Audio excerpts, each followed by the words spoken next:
How's it going? What's up, everyone? How's everyone doing tonight?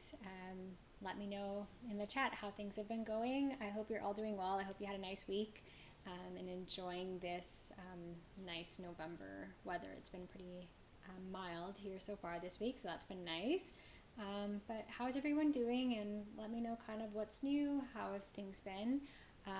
Today, as you can see by the title, we're going to be talking about dairy. I find that dairy is one of those ones that there's a lot of confusion about it. Like, is it bad for you? Is it good? Does it cause inflammation or not?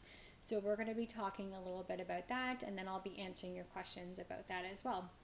So I'm just going to write in the chat that to leave your questions here. So let's kind of also just do a little poll. Who here that's watching, who consumes dairy? How many of you would you say have dairy, and then how often do you have dairy? So for example, things that are dairy are would be any sort of milk product, so cheese, butter, yogurt, pretty much the big ones, and things like cream, ice cream, and those kind of things too. Let me know if you do consume dairy, and how do you tolerate it? Are you okay with it? Something that upsets you? I find personally, like, too much dairy does irritate my stomach, so I won't really have milk. Sometimes I'll have cheese here and there, and that's pretty much what I'll usually have.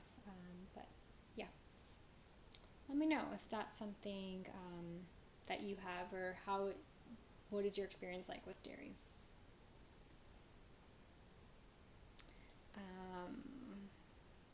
We'll be kind of talking a little bit about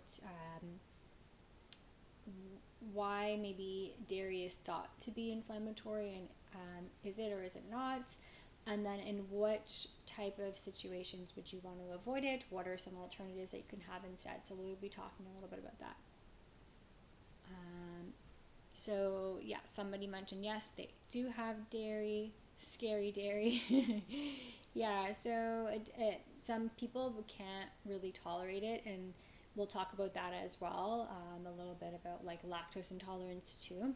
So yeah, okay, so just I'll leave the chat open where you can kind of just put any questions in. Let me know what your thoughts on dairy are. Do you like it? Do you not like it? Does it bother you? And then I'll kind of start from here, okay? So let's start a little bit about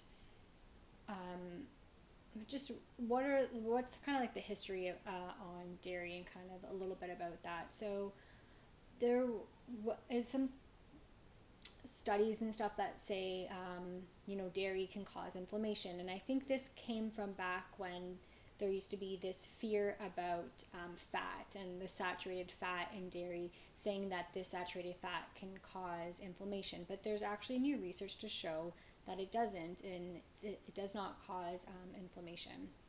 So to kind of like answer the question, is dairy inflammatory? It's a little bit more complex than just a yes or a no. So I would say it depends. And this depends on your current personal health situation. So for example, if you have lactose intolerance and you're constantly having dairy because you enjoy it, you want to try to have it, then in that case, yes, it could lead to inflammation because you're eating something that your body is having difficulty breaking down, and then you're causing some disruption in your gut, and that can cause inflammation if your body's not able to digest something properly, and you're left with some symptoms of like bloating or diarrhea and those kind of things. So in that case, yes. Another situation would be if you have a sensitivity. So if you notice that you eat dairy and then you automatically get a stomach ache, or maybe you get a skin rash or some other things, you feel really sluggish or lethargic, then that's another situation where maybe dairy is causing some inflammation in your gut because you personally cannot tolerate it, or you can't handle it, and you have a sensitivity to it. So that would be another situation where you should avoid it as well. So as you can see, in general, it shouldn't be inflammatory, but it depends on a case-to-case basis. So another thing could be if you, again, like, so sensitivities or lactose intolerance, or if you have like a leaky gut, which we talked about last week, that can be something that irritates you. If you have acne, dairy has actually shown to make acne worse. So in most people. So again, like, it depends on your situation. If you don't have any lactose intolerance, if you're not sensitive to dairy, if everything else is okay and you notice that you tolerate it fine, then you can have dairy. But let's talk about some ways that you should have it to make it the best, or to make it less likely to cause some disruption. So number one would be choosing an organic dairy. That would be the best option to go for. And this is because it's just less likely to have any extra toxins or anything else added to the dairy. It has better standards, so it's from organic. So that would be one thing to do. Another one would be to limit the amount that you consume. So don't consume too much. Too much of anything is not good. So you want to just make sure you're not having tons of milk and then a lot of cheese. That can also then cause some inflammation if you're having too much of it, because maybe your body is just not able to handle all of it. And that can be said for any sort of food or any sort of substance, right? So we always want to make sure we're not over consuming or overindulging in something. So that would be another thing to think about. How much are you consuming, and limit the consumption of what you're consuming. Another one kind of goes into like the type of dairy that you have. So they're always used to say, okay, it's better to have a skim or milk, or it's better to have like no fat at all. But if you actually look at some of those products, they sometimes are then have sugar, more sugar added to them, and that's to make up for the fat. So even things like yogurt, they might add extra sugar to make up for the taste, to replace the fat. So it's actually better to get something that would be higher in fat and no sugar. So if you're doing a yogurt, like doing a plain Greek yogurt would be good, a good option. That's high in protein, it's got the healthy fats in there, and it's just something that can help keep you full too. So that would be another tip. So getting something that's higher in fat and less in sugar is a better option than going for the things that are low sugar that maybe have added, low fat that have added sugar to them. Okay, so let me know so far. Do you have any questions? And I'll kind of just recap a little bit about that. There's another thing, like for example, choosing butter is a good, like butter is fine to have in comparison to something like margarine. Margarine has a lot of those oils, and those oils are not actually healthy compared to having something like the butter. Butter is made from dairy, and it is not as processed or refined as all those oils that are put into something like margarine. So just knowing what to make and what options to choose is important as well. If you do have a sensitivity to dairy, specifically cow's dairy, that can be because of something called casein in it. So A1 casein is part of dairy, and sometimes that can cause an inflammatory reaction, or it can cause a upset stomach, can cause acne outbreaks like I was talking about before, can make things like period cramps and pains worse. So if you do notice that this is something that irritates you, then you can switch to something like goat's milk or sheep's milk. So you can have goat cheese or sheep's milk cheese, and that's another option. Those are still considered dairy, but they're not the cow's milk dairy. So that would be another option for something to have. Think about, a good way of knowing if dairy does irritate you is to do a diet diary. It's very helpful. What you would do is you would just track the foods that you eat over do 2 weeks, track your foods, track your symptoms, and then notice, does dairy cause any of your symptoms? Do you notice the days that you're bloated, maybe you ate dairy? And then what you could do is eliminate it and see if your symptoms do go away. It's a good way of knowing. What else do I want to kind of talk about?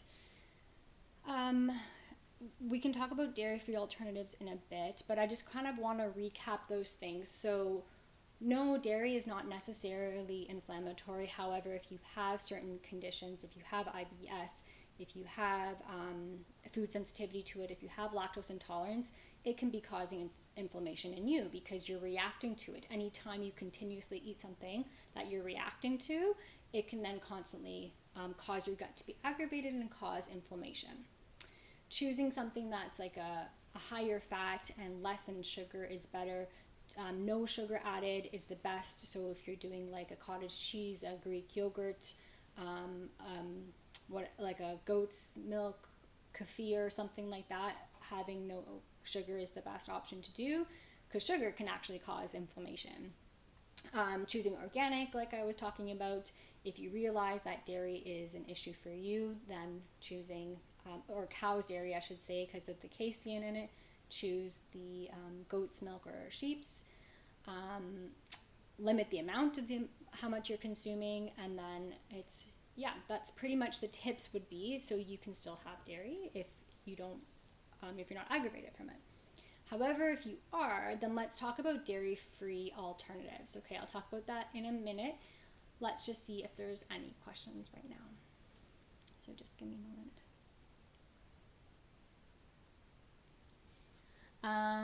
I don't have enough time for it to bother me.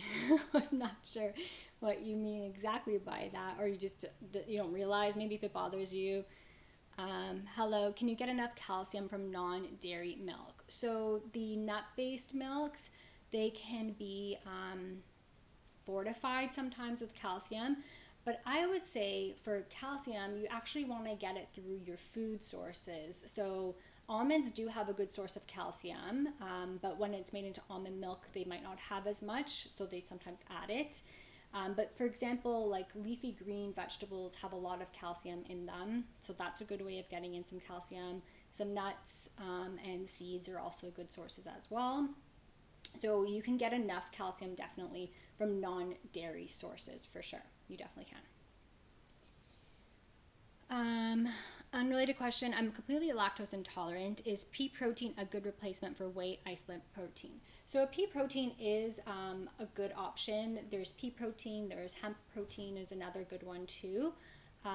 There's actually even beef isolate protein. So I'm not sure if you're familiar with any of these, but beef isolate is basically like it's from beef, and it's a good source of protein. It's got a high protein content, and it doesn't contain any dairy. So it's actually sometimes marketed as paleo protein, so you can look into that as well. But pea proteins are a good option, and hemp proteins are good as well. Sometimes you'll find a blend of different plant-based proteins. So it could be like pea, quinoa, what else? Pumpkin seed. Those are good blends. So you can get a good source of protein instead of having whey. Okay, I took dairy out of my diet completely. Good question, Gregory. My IBS won't tolerate pea protein. I don't have another whey isolate protein substitute. What about soy, Danielle? I think there are soy substitutes. Yeah, so Danielle, kind of answered your question too. So you can look for the beef protein isolate. It's considered like a paleo protein, so look into that. That's a good option. There's even like, if you're thinking of doing something like with a smoothie, you can even add in things like collagen. That's a good source of protein too. It's not as high as protein powders, but you're getting some protein in there. You can add in then things like hemp hearts, chia seeds, and flax seeds. You're going to be getting some protein and healthy fats in there too. If you want a protein powder that's not pea, then you can, like I was talking about, you can look into like a hemp-based protein, the quinoa or pumpkin seed based protein. You might have to just see what works for you if you have IBS. So trying maybe isolated things at a time would be helpful too, rather than getting one that has a blend of things, because you might not know what you're irritated to. Yeah, so Danielle says she just uses collagen now. Yeah, good. So collagen is a good option too if you want. You'll get some protein from there. Yeah. There's also bone broth protein. You can get that too. I haven't personally tried it. Like, I'm not sure what it tastes like, but you can get bone broth powder and then drink that, and that has some protein in it too. Yeah. Okay, so we kind of just talked a little bit about dairy free alternatives in terms of protein. So thanks for bringing that up. Some other options. So if you can't have milk, then you would have to or if you can't have dairy milk, so any of the like cows, sheep, goat milk, then you could do a nut-free milk. But I always talk about this, I've talked about this before, look for ones that have minimal like additives, minimal fillers, because those things sometimes can then irritate your gut and might not be the best thing. So for example, the nut milk sometimes have fillers just to make them thick. So that might not be the best thing to have, because it can then irritate your gut lining. Maybe you're sensitive to it. So I think I talked about before, there's like one brand called Elmhurst and then another one called Malk. Those ones have less fillers in them. So it's usually just like almonds and water, or cashews and water, or something like that. So that's a little bit better because it doesn't have those extra fillers in it. So you can use that as a dairy-free nut milk alternative. In terms of yogurt, so if you have yogurt, then you can do something like a almond yogurt, or I actually like coconut yogurt. I find that one's pretty much most similar to dairy. It's not as thick, so it's a little bit thinner, but it is a good alternative, and you'll still get some good probiotics that way, so that's a good one too. And then cheese-based options are a little tricky. Again, looking for things whenever you're replacing dairy and you're trying to mimic it, like these products will have a lot of fillers or thickeners or some oils in it. So look at the ingredients, try to get ones that are the most cleanest. Sometimes there's like cashew-based cheeses and they're pretty good and they don't have too many extra things in them. So even with these, you want to be careful with how often you're having them. You don't want to have a lot. So by a lot, I would mean if you were to be having a couple servings at every meal, you shouldn't be having it that often. That can then cause some inflammation and irritate your gut. So if you're replacing dairy with some of these dairy-free alternatives, just be mindful of that. Yeah, let me know if you have any questions, if anybody has any tips that they want to share with anybody else in the chat, like if there's certain good alternatives that you found out there, or if you do tolerate dairy, what are some good organic brands? If you've tried any of that, let me know in the chat. Okay, so hi, yeah, so you're late today, no worries, thanks for joining. If you all haven't done so already, make sure to hit the like button on this video, subscribe to the channel. It really helps with getting things noticed across YouTube, helps with the algorithm so my channel can get more noticed to other people. Share the video with a friend that you or a family member that you think would enjoy it too. Yeah, so that's kind of what I wanted to talk about today, and just really, I guess, just let people know that dairy is not as bad as maybe it's made out to seem. But that being said, there's in a lot of cases, in patient cases that I see, sometimes we do cut out dairy, and sometimes it's just for a little bit, just to see if your body is reacting to it, if it's causing any of your gut issues, any inflammation, because it can be one of the most common triggers, and it's probably because it's one of the most processed things, and a lot of people eat it or drink it or however you consume it. So I would say if you want to try having dairy in your diet, or if you already do, like I was talking about, choose organic, don't have too much, or don't have it in excess, and then choose ones that are less sugar content in your options. So whatever type of yogurt that you eat, I always say it's better to do a sugar-free, like no sugar in your yogurt, and then adding some berries on top that can add some sweetness. You can even add a drizzle of raw honey. That's better than the sugar that they would be adding to whatever product it may be.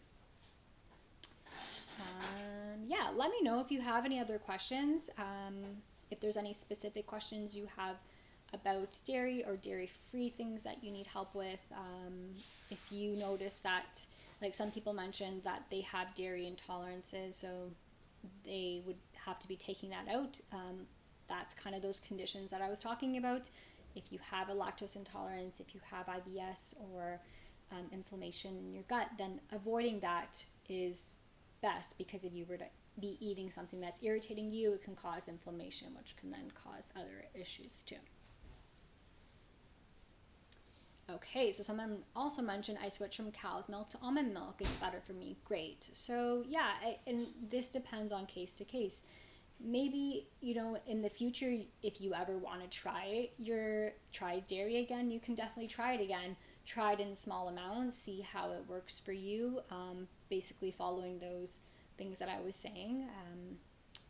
And even if you are, like with the dairy-free things that I was talking about, I said like go for ones that have minimal fillers, but also switching them up regularly can be helpful too. So your body's not always having the same thing every day. And I've talked about this before, by having like a diverse diet is the best thing for your health. So just with any food that we have, it's good to rotate things up. So if you have, you know, coconut milk often, maybe next time you can go and buy like a cashew milk or an almond milk and see how that goes for you. So you're constantly changing things up. All right, I'll leave some time for some more questions, but it was pretty much a short and sweet chat that I wanted to have with you today, just to know that in certain cases, avoid dairy if it irritates you, but if not, you can still have it, and it is still full of many nutrients that you can still enjoy and have it. I think that was... Just going to make sure I didn't miss any questions.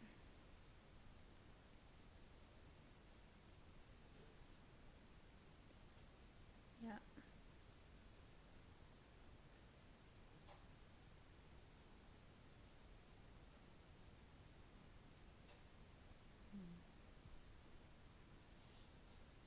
Yeah, I like I was talking about, if you want dairy-free alternatives, I personally like coconut yogurt and coconut milk ones the best for yogurt.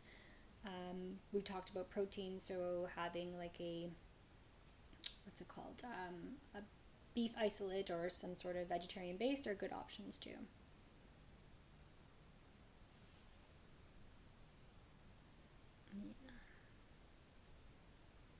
Does the liquid called Diavol help? Let me look into this.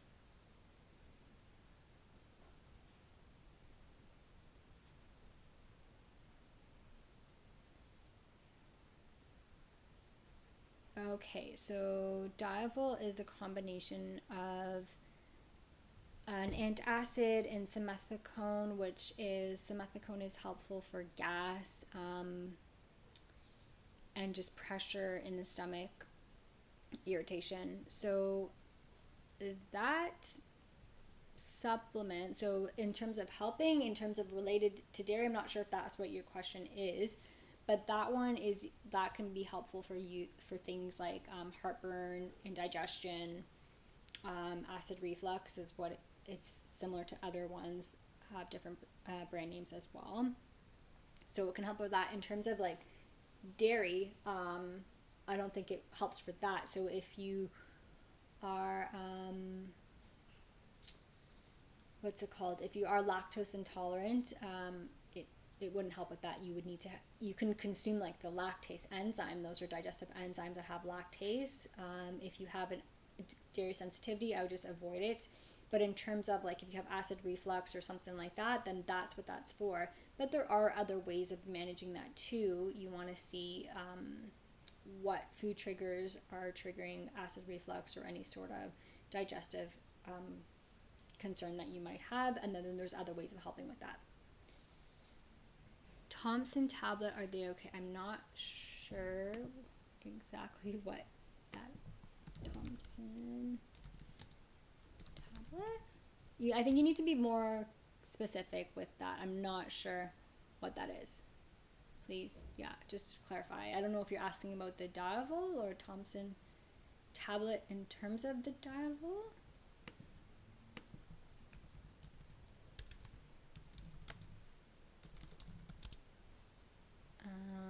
Yeah, you have to let me know a little bit more about what that is. But yeah, so if you have any sort of gut issue, and this can be like a whole nother topic when I do talk about gut issues a little bit here and there, but if you do have some sort of gut issue, you want to figure out like what's the underlying cause of your gut issue. Do you have an overgrowth of bacteria? Do you have poor motility of your digestive tract? Do you have an ulcer? Do you have a yeast infection? There's so many things that can contribute to poor gut health.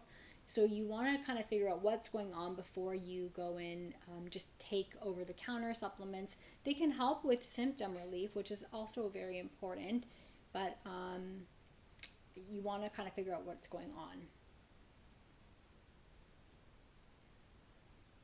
Okay, yeah, sure. You can check which one it is and then let me know. You can let me know next time if you want to figure out which tablet or supplement it is, and then I'll be able to help you out better that way. Okay, so I'll leave the chat open for a couple more minutes. Let me know if anybody else has any questions. If not, then we will wrap it up for today. And then as always, feel free to leave comments after too. If you have any other questions, I will get notified if you leave a comment in the comment section, and then I can come back and answer anything for you. So if you don't, remember anything now, same thing with the question that you have, you can always come back and ask me that. That's always open. You can always comment something if you have a topic that you want me to share or talk about. You can come back and leave comments that way too, so that way I'll be notified. Okay.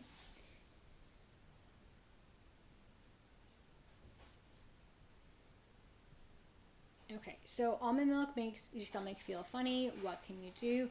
So I would say look in, like this is kind of what I was talking about, looking into what's in the almond milk, maybe going for something that is, like I was saying, like less ingredients. So just almonds and water. Or try a different sort of plant-based milk. Maybe you can try a coconut milk or a cashew milk, something else. Maybe your body's just not handling the almond milk too well and it's irritating you. So I would say one, try a different almond milk, like one that has little ingredients in it. And then two, if that still bothers you, try a different plant-based milk. And it kind of sometimes just some trial and error to see which ones you tolerate. If none of them work for you, then maybe something else is going on in your gut where you're very irritated to certain things. Ultimately, like, it's okay for us to be irritated by certain things, but when we have too many food sensitivities, then that's when things are a little bit more worrisome. Maybe something's going on where we're constantly reacting to food, because it's common for us to, some foods just don't sit well with certain people. Maybe some people don't do well with beef, or some people don't do well with pork, or whatever it may be.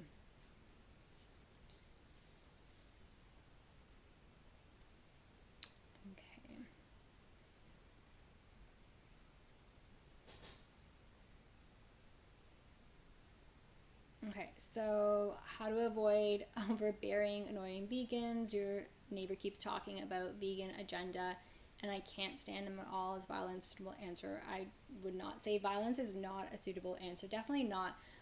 Just know that everybody has an opinion. Everybody can have different opinions and share different opinions on different things.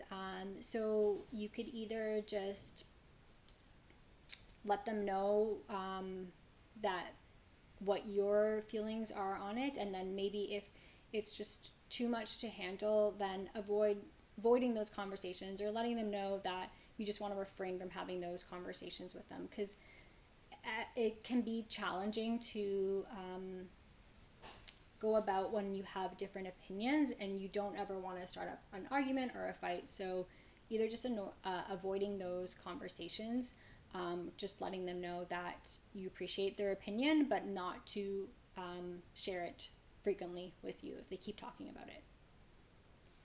All right, everyone. I think that's it for tonight. Thank you all for joining me. I hope you had a wonderful chat and enjoyed what we were talking about today. Hope it was helpful. Give this video a thumbs up if you liked it and you want to see more content like it. And then I will see you all next week where we will talk about more health topics. Thank you for joining me. Have a great night. Bye.